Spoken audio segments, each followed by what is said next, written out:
Hey everybody, welcome back to the What is Money Show. I'm sitting down today with Mr. JP Sears, who is the co-founder of Zion, also a well-known YouTube star. Don't know how many years you've been doing it, but I'll let you tell the story in a minute. And as I just learned, also a stand-up comedian.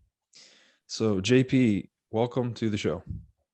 Robert, thank you for having me, brother. I know I was saying a little bit about this, but I just want to publicly thank you for doing what you're doing. Obviously, the world, the old paradigm is crumbling, and that's a bit of a painful experience. But what you're doing, and of course, what myself and the team at Zion is doing, and so many other freedom lovers out there, we're trying to accelerate the bridge from the old crumbling paradigm of all that is to the new paradigm, which, I mean, you are one of the leading voices in the world helping usher people into the new paradigm of decentralization, taking your power back, and you being in control of your life and your destiny. So because I see you doing amazing things, it's just an honor to be here chatting with you, brother.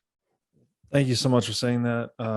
I can reflect that right back at you. I know you are essentially a freedom maximalist too. I don't know what term you use to describe it, but I see you fighting for freedom all the time in a lot of ways, in a lot of domains. So, as I was saying to you offline, I'm just fully committed to throwing my weight behind anyone doing that. We have to be pointing ourselves at these principles that make sense, and we know what they are. Like, if you study history, you know what they are.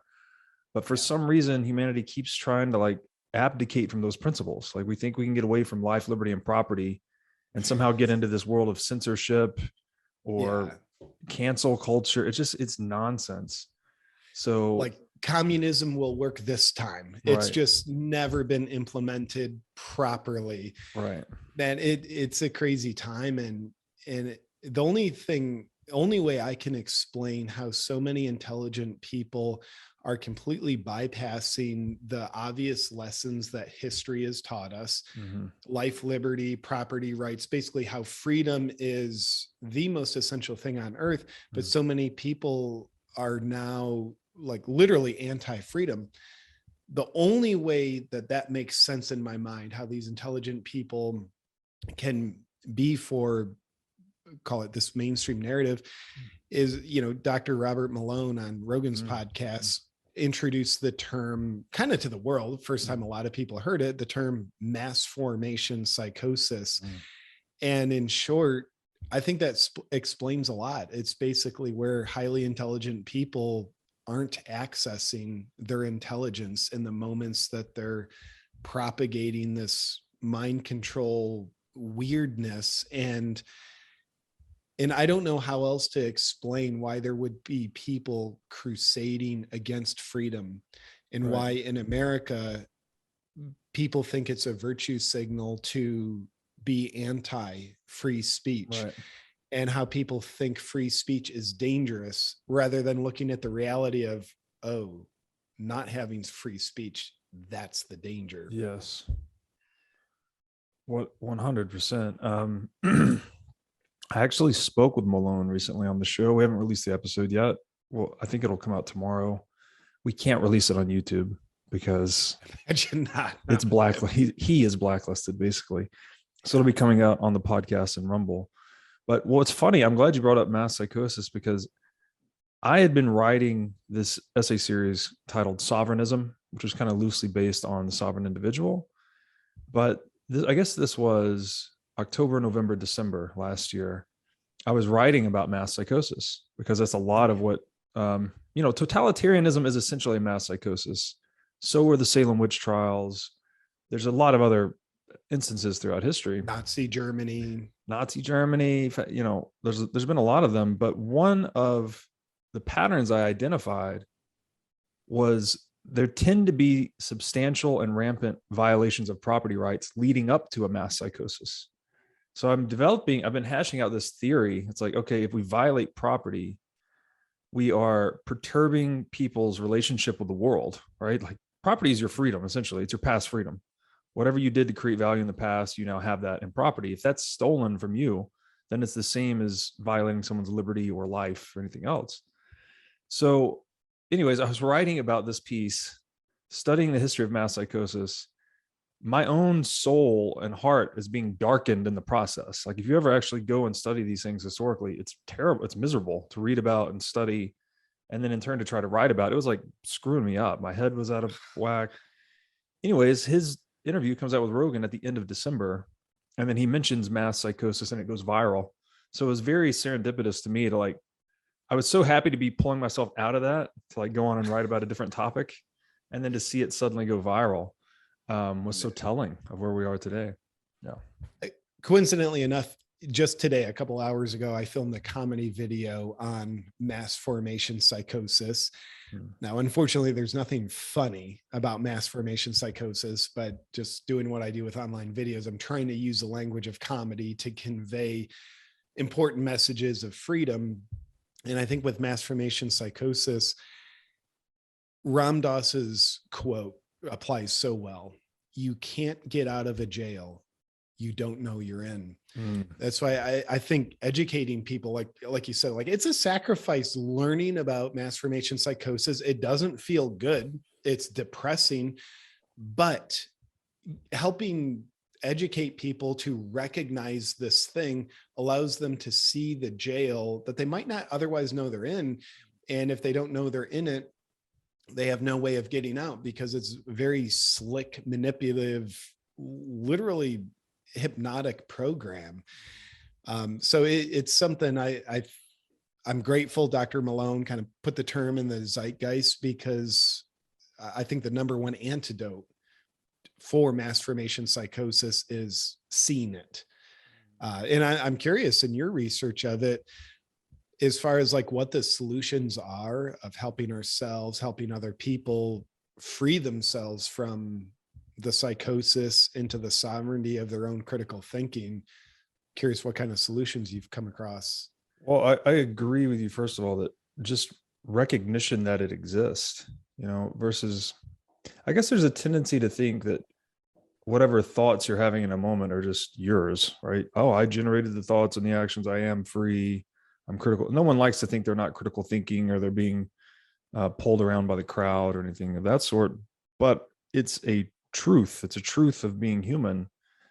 And it's the thing that makes us the most powerful animal in the world, that we have this ability to reprogram our own software.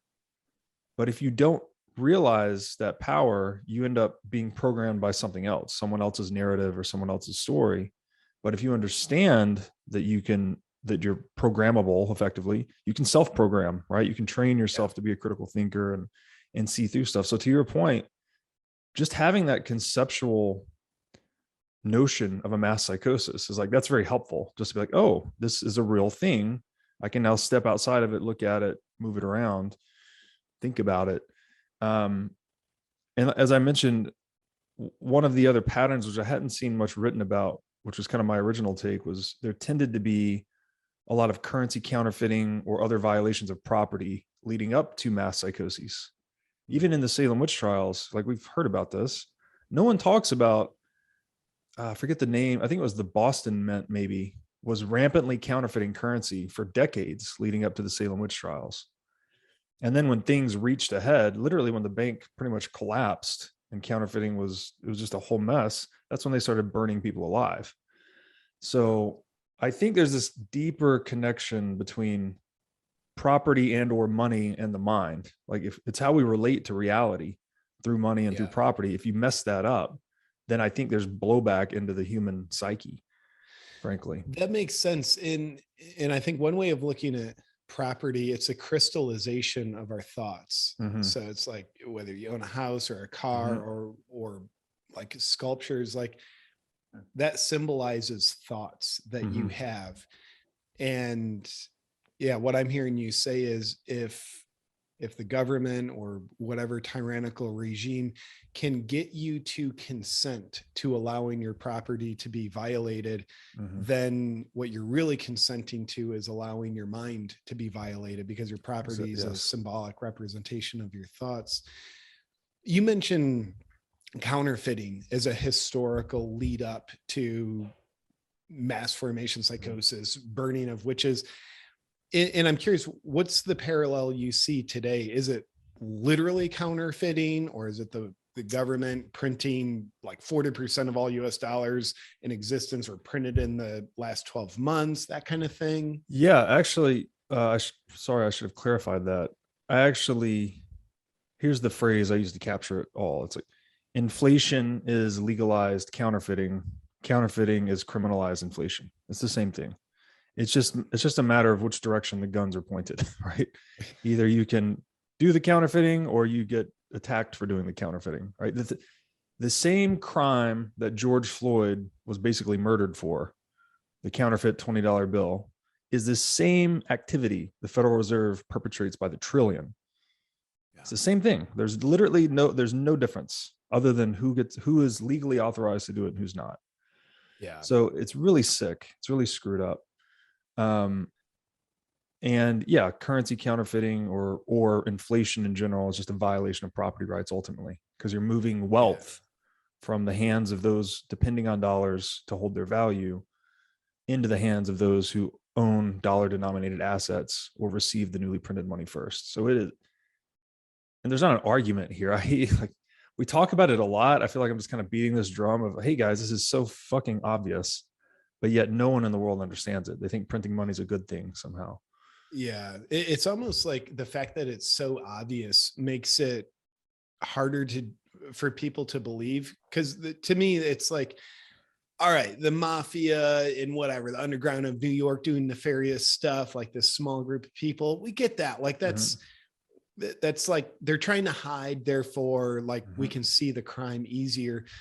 But there's no attempt to hide it. No. And I think Elon Musk recently said the government has a monopoly on violence. And I think in that same light, the government has a monopoly on counterfeiting. Yes. You or I do it, we get arrested. Yes. They do it, business eyes glazed over, and we watch them do it, and they say, oh, this is a good thing. We're like, okay, yeah, this is a good thing. Thank you for devaluing my money while giving me more money. So I think I'm getting more money while I actually get less value. Yes. Thank you for committing this crime for me. Yes, exactly.